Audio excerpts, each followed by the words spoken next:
할렐루야. 하나님의 크신 사랑이 이 예배 가운데 가득한 줄 믿습니다. 오늘 우리는 마태복음 15장 21절로 28절의 본문을 통하여 멋진 믿음이라는 제목으로 하나님의 말씀을 함께 나누도록 하겠습니다. 우리 제목을 같이 한번 읽어봅니다. 시작. 멋진 믿음, 멋진 믿음을 소유하기를 주님의 이름으로 축원합니다. 우리는 지난주에 기도라는 주제를 가지고서 계속적으로 말씀을 생각하고 있습니다. 여러분, 지난 한 주간 동안 여러분에게 있어서 괴로움의 문제를 가지고 하나님 앞에 나와 기도하시며 사셨습니까? 괴로움에 대하여서 모른 채 하거나 무시하고 내가 긍정의 힘으로 살아가겠노라고 생각하면서 우리는 어려움을 마주할 때가 있었습니다. 그러나 우리는 경험해 보았습니다. 긍정의 힘으로는 이 어려움을 이겨낼 수 없다라는 것을 우리는 경험으로 통하여서 긍정의 힘이 가지고 있는 약함을 우리는 알고 있습니다. 때로는 이 긍정의 힘이 내 마음에 어려움과 힘듦이 있을 적마다 내면에 떨어진 혈당을 채워주는 역할을 줄 수 있다는 것은 알 수 있습니다. 하지만 지친 나의 마음을 회복할 수 있는 능력이 없다는 것은 우리는 잘 알고 있습니다. 우리는 모두가 멋진 인생을 살고 싶습니다. 멋진 인생을 꿈꾸며 살아가고 있습니다. 사람에게 남부럽지 않게 칭찬받고 인정받는 인생을 살고 싶습니다. 그런데 여러분, 멋진 인생이 무엇입니까? 인생에 많은 돈을 버는 것이 멋진 인생일까요? 성공하는 것이 멋진 인생입니까? 내 자녀가 좋은 학교에 들어가는 것이 멋진 인생일까요? 우리는 멋진 인생이라는 답을 정확히 제시할 수 없는 삶을 살아갑니다. 그 누군가 자기의 자리에서 최선을 다하는 것이 멋진 인생이라고 저는 생각합니다. 여러분, 그렇다면 멋진 믿음은 무엇일까요? 무엇이 진정 멋진 믿음일까요? 우리가 살아가면서 멋진 믿음을 가지고서 승리하는 삶을 살기를 원하는 것만 우리는 스스로 멋진 믿음이 무엇인가를 답을 내릴 수가 없는 인생입니다. 그럼 오늘 본문에서 멋진 믿음을 가지고 있는 한 여인을 저는 여러분께 소개하고 싶습니다. 예수님께서는 지금 두로와 시돈 지방을 방문하고 있습니다. 이때 오늘의 본문의 주인공인 한 여인이 21절에 이렇게 주님을 찾아와 말하고 있습니다.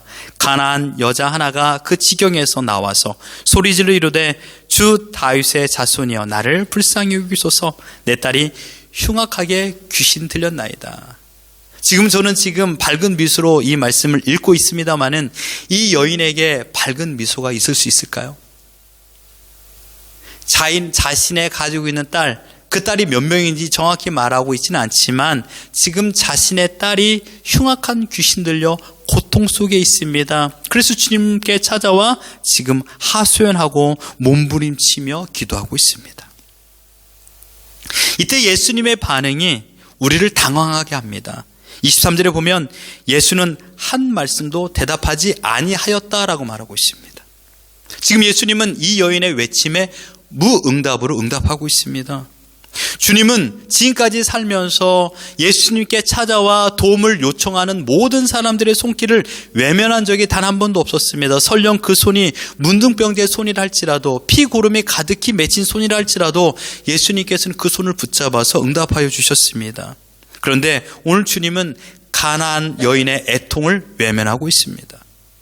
여인은 더 큰 소리로 예수님께서 내 목소리를 듣지 않았는가 싶어서 외치고 있습니다. 이에 제자들이 심각하게 반응하며 예수님께 간청합니다.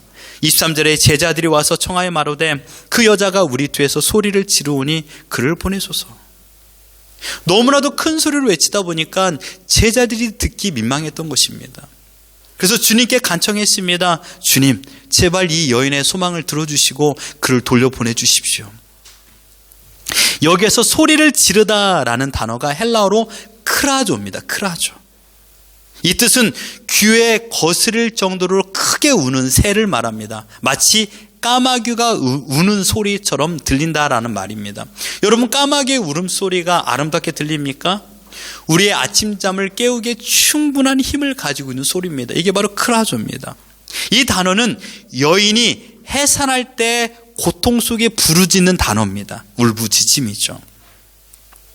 이 여인의 외침은 단 한 가지입니다. 목적은요, 자신의 딸을 낫게 해달라고, 자신을 불쌍히 여겨달라고 고백하고 있습니다. 이 간결한 외침은 누구나 무엇을 기도하고 있는지를 쉽게 알 수 있는 기도 제목이었습니다. 단 한 가지 기도 제목을 가지고 기도하고 있습니다. 나를 불쌍히 여겨 주옵소서. 이 여인의 갈급함은 예수님이 외면하면 외면할수록 그의 목소리는 커졌습니다.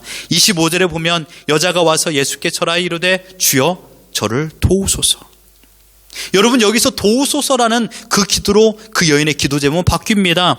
여기서 도우소서라는 단어는 보에테이라는 뜻인데, 이게 보에테오라는 이 원어를 가지고 있는데, 이 보에와 테오의 합성어입니다. 보에라는 단어는 우는 소리입니다. 테오는 달려가다라는 뜻입니다. 이 의미는요, 위험에 빠진 사람이 울부짖는 모습을 보고 그 소리를 듣고 도움을 주는 것을 말하고 있습니다. 여러분, 물속에 빠져간다고 생각해 보십시오. 여러분, 가만히 help me 이러겠습니까? 큰 소리를 내고 소리를 쳐서 나를 살려달라고, 저기 구조요원이 내 목소리를 들으라고 우리는 큰 소리를 외치지 않습니까? 마치 이 단어는 이 파이어 스테이션의 알람이 터졌을 적에 그 소리를 듣고 파이어맨들이 달려가는 그 모습과 동일합니다. 지금 이 여인은 예수님을 향하여 제발 내 목소리를 듣고 달려와서 나를 도와달라고 말하고 있는 것입니다.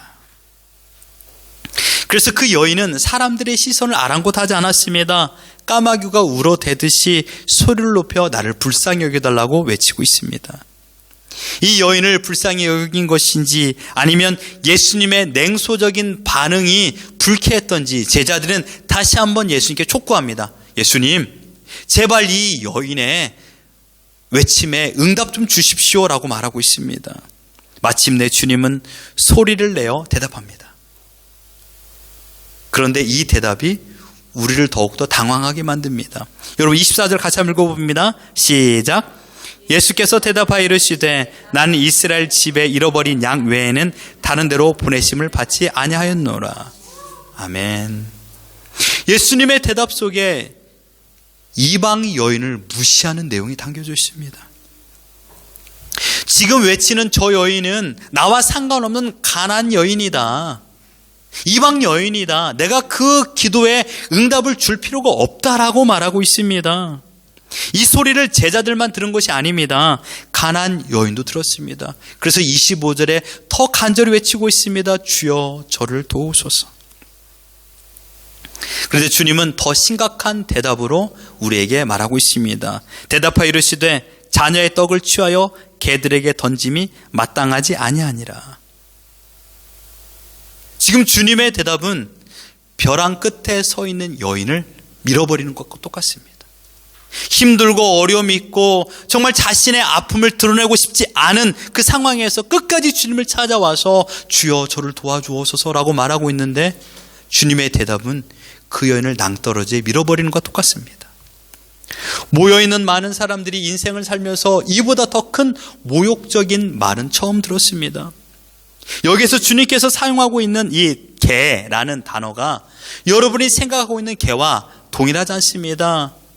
품 안에서 같이 밥을 먹고 잠을 자고 같이 산포하는 그런 개가 아니라, 여기서 말하고 있는 개라는 단어는 큐온이라는 뜻입니다. 큐온이라는 헬라어인데 이 의미는 집 없이 길거리에서 들판에서 살아가는 거칠고 사납고 더러운 개를 의미할 때 쓰는 단어로 큐온이라고 쓰고 있습니다. 여러분, 아무리 예쁜 개가 있다 할지라도 내 자녀를 개처럼 비교해 보면 기분이 좋을까요? 어떤 사람이 찾아왔어요. 내 자녀가 있어요. 와, 너 우리 집에 키우는 개처럼 예쁘구나 라고 말하면 그 말을 듣는 아빠 기분이 좋을까요? 그래, 내 딸은 너희 집에 개처럼 예뻐. 이거 쉽지 않죠.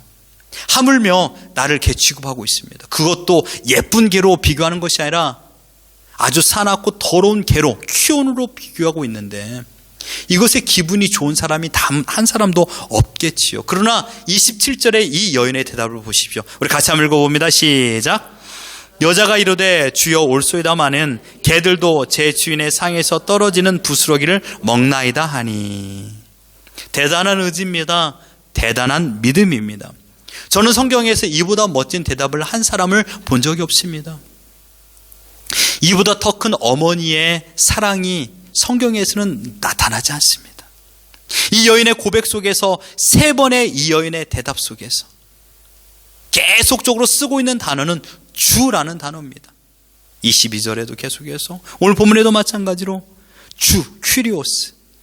하나님의 은혜가 아니면 나와 같은 사람이 어찌 구원에 이르를 수 있겠습니까? 어찌 내가 하나님께, 예수님께 응답을 받을 수 있겠습니까? 당신만이 지금 나의 어려움과 힘듦에서 건져줄 수 있는 분이라고 정확하게 표현하고 있습니다.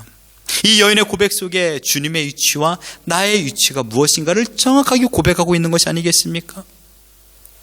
이 여인은 어떤 상황에서도 주님이 아니고서는 이 어려움에서 이겨낼 수 없고, 나는 주님이 아니고서는 살 수 없다라는 것을 고백하고 있는 것입니다. 주님께서는 이 고백을 듣고 그 여인의 소원에 응답하여 주십니다. 28절 우리 같이 한번 읽어보죠. 시작. 이에 예수께서 대답하여 이르시되 여자여 내 믿음이 크도다, 내 소원대로 되리라 하시니 그때로부터 그의 딸이 나으니라. 아멘. 이것이 오늘 본문의 전반적인 내용입니다. 정말 멋진 믿음, 멋진 의지, 멋진 사랑이 아닐까요? 우리는 본문을 통하여서 기도라는 주제와 접목시키면서 함께 생각해 보길 바랍니다.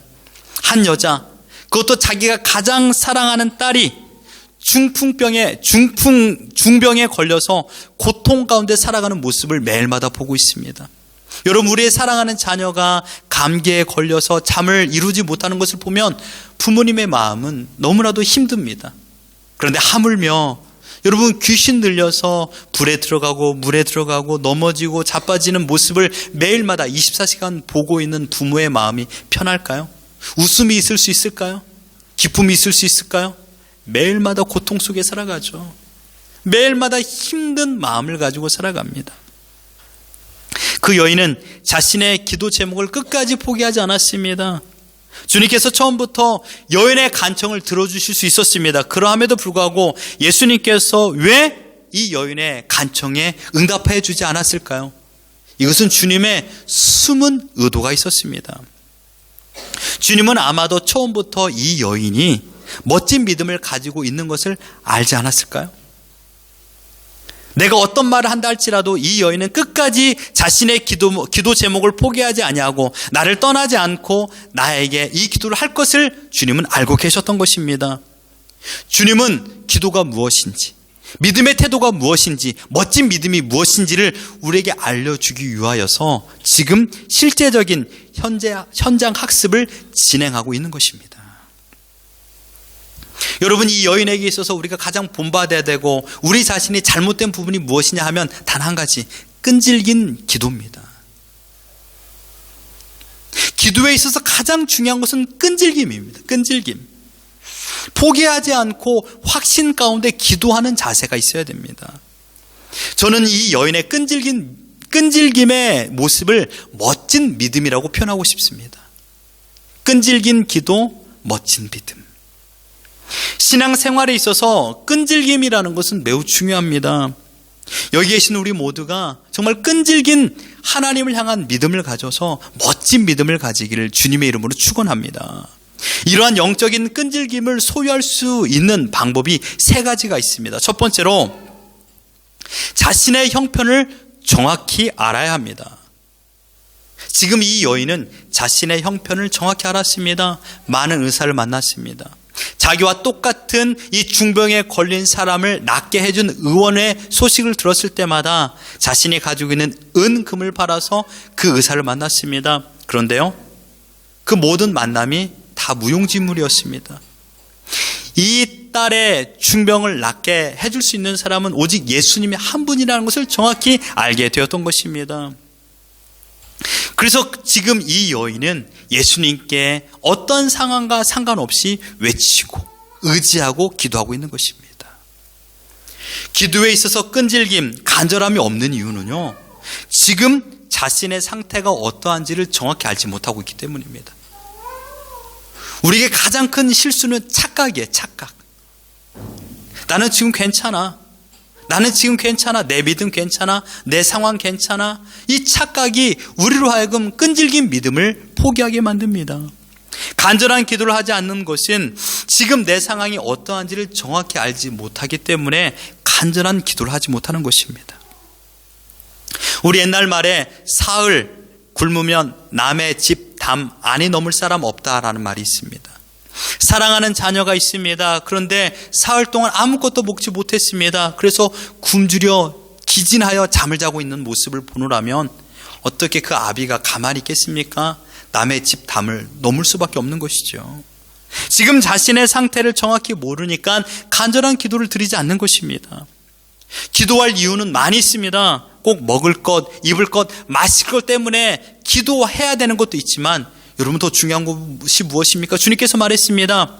목숨이 의복보다 중요하며 목숨이 먹는 것보다 중요하며 목숨이 살아갈 집보다 더 중요합니다. 내 영혼이 지금 이 순간 하나님을 믿지 못한다라면, 내 자녀가 이 순간 하나님을 의지하지 못한다라면, 내 부모가 지금 하나님을 만나지 못한다라면 영원한 지옥에 떨어져 죽을 것이라는 것을 여러분 확실히 안다라면 이 순간에 먹는 것, 입는 것, 마시는 것이 얼마나 큰 영향을 미치겠습니까? 생명보다 더 중요합니까? 아닙니다. 우리의 생명보다 더 귀중한 건 없습니다. 우리 식구가 예수 그리스도를 온전히 믿지 않고 살아가는 그 모습을 보면서 괜찮아, 좀 지나면 나아질 거야, 괜찮아, 지금 이렇게 해도 돼, 그렇게 말하고 있다라면 지금 우리는 그만큼 우리의 믿음의 상태를 정확히 알지 못하고 믿음 생활하고 있는 것입니다. 여러분, 제 아무리 많은 돈을 벌어와서 내가 멋지게 살아간다라고 한다 할지라도 오늘 이 순간 죽어서 영원한 지옥에 들어가 버린다면 어떻게 되겠습니까? 모든 물질이 무슨 소용이 있겠습니까? 지금 나의 신앙의 현 주소를 아셔야 됩니다. 돈을 쫓아 이리저리 다니면서 한 달 동안 집에 안 들어온다고 해보십시오. 그 자녀가 행복한 인생을 살 수 있습니까? 그렇게 돈을 벌어온다 한들 우리 가정에 행복이 있을 수 있을까요? 아니죠. 그럴 수 없습니다. 중요한 것은 무엇입니까? 지금 나의 영적인 상태입니다. 저는 목사입니다. 목회가 안 되면 굶어 죽든 결판을 내야 됩니다. 무엇을 해야 될지 하나님께 묻고 하나님의 뜻을 따라 하나님을 바라보며 하나님께서 원하시는 것이 무엇인가를 따라 그 길을 걸어가야 되는 것입니다. 하나님 안에서 답을 찾아야 된다는 말입니다. 사랑하는 성도 여러분, 여러분의 상태를 정확히 보십시오. 내일 무슨 일이 어떻게 일어날지 한시도 우리는 제대로 알지 못하고 살아갑니다. 나의 문제를 나 스스로 풀어갈 수 있는 힘이 있다라면 여러분 기도하지 않아도 됩니다. 그러나 지금 여러분의 펼쳐진 산적해 있는 모든 문제들, 물질의 문제, 건강의 문제, 자녀의 문제, 관계의 문제, 하물며 그 너머에 있는 영적인 문제, 여러분 해결할 수 있는 힘이 있습니까?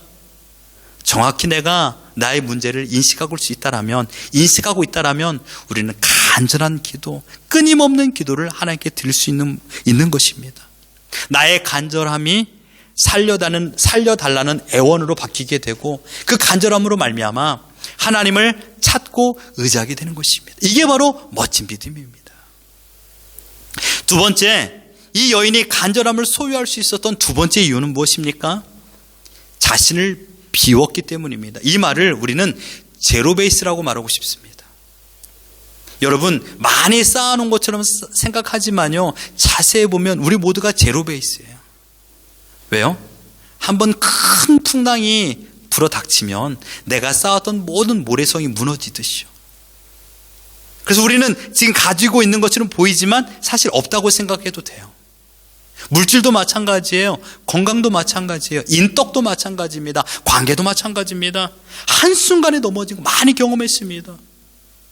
내가 이만큼 잘했으니까 그래도 나는 이거 있고 저거 있어. 한 번만 바람만 불어보십시오. 감나무에 나무가 감이 우수수 떨어지듯이 우리는 제로 베이스 인생을 매일마다 살고 있는 것입니다. 이 여인의 목적은 단 한 가지였습니다. 그 목적을 위해서 그는 집중했습니다. 딸의 회복을 위해서 그 어떠한 것도 방해물이 되지 않았습니다. 당신이 나에게 무슨 말 하든지 나를 개취급해도 상관없습니다.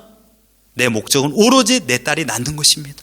이 목적만 이룬다라면 내가 지금 무시를 당하고 제로 베이스여도 괜찮습니다. 내 인격이 제로 베이스라고 취급해도 상관없습니다 라고 말하고 있습니다. 지금 주님 앞에 있는 이 어머니는요, 어머니 이전에 한 여자입니다. 자신의 치부가 드러나는 것을 원하는 사람은 단 한 사람도 없습니다. 자신의 약점을 감추고 싶은 것이 인간의 본성이죠. 그런데 저는 이 말씀을 생각해 보면서 또 다른 측면을 보게 되었습니다. 여러분 자세히 보십시오. 왜 오늘 본문에 아버지는 안 보일까요?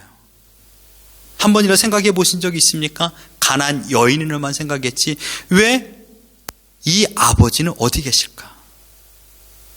딸의 치료비를 벌기 위하여서 지금 일하고 있을까요?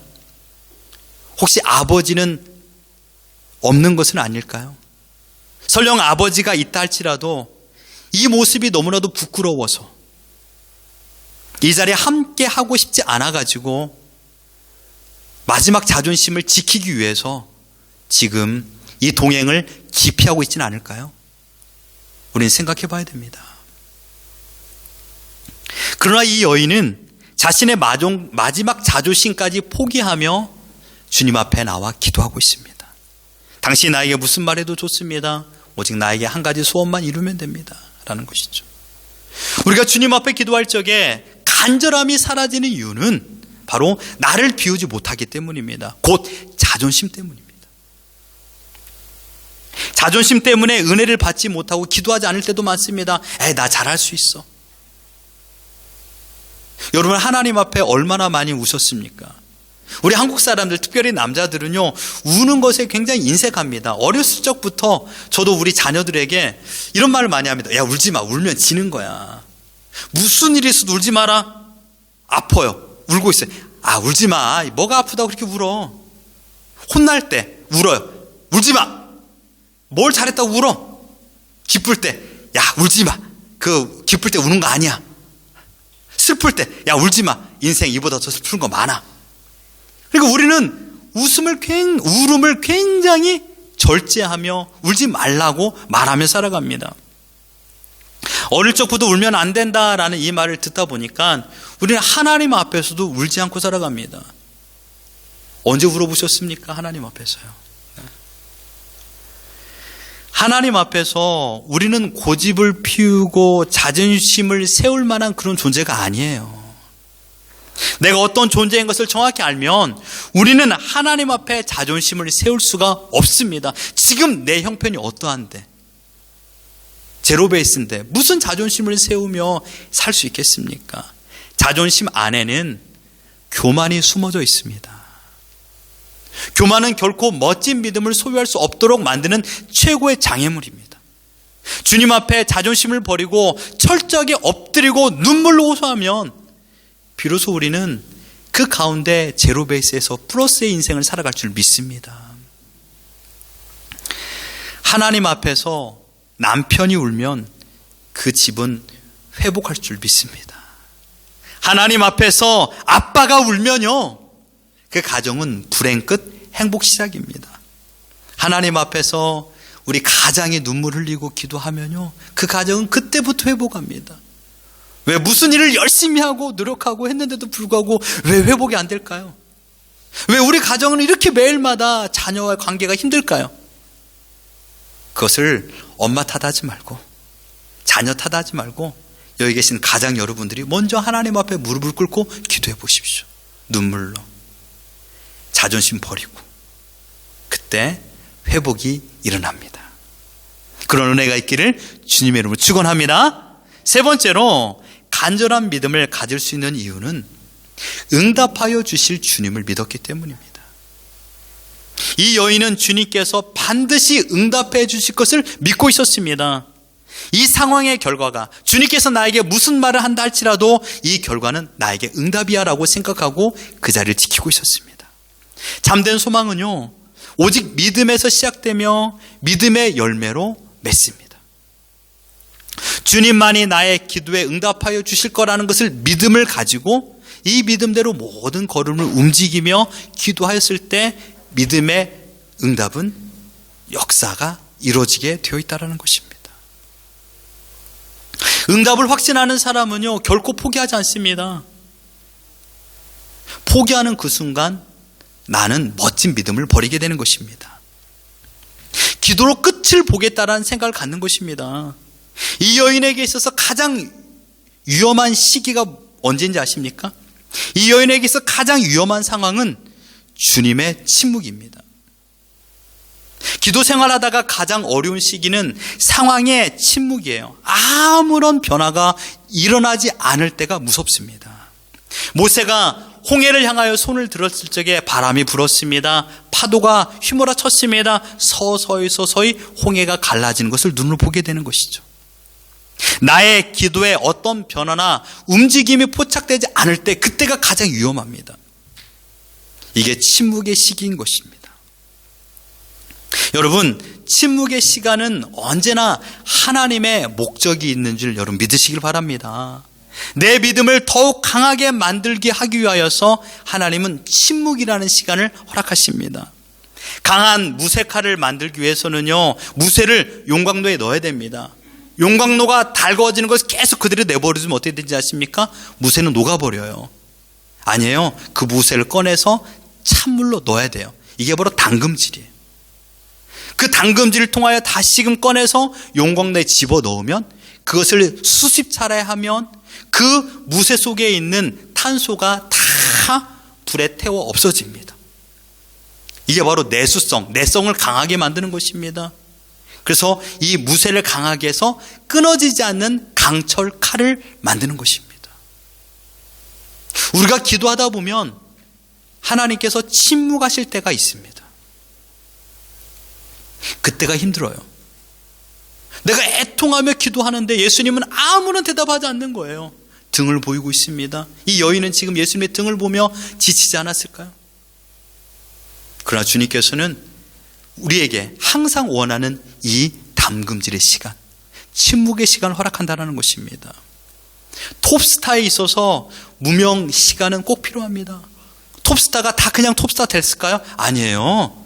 무명의 시간을 보냅니다. 그 무명의 시간을 보냄을 통하여 자신의 실력을 향상시키는 것이죠.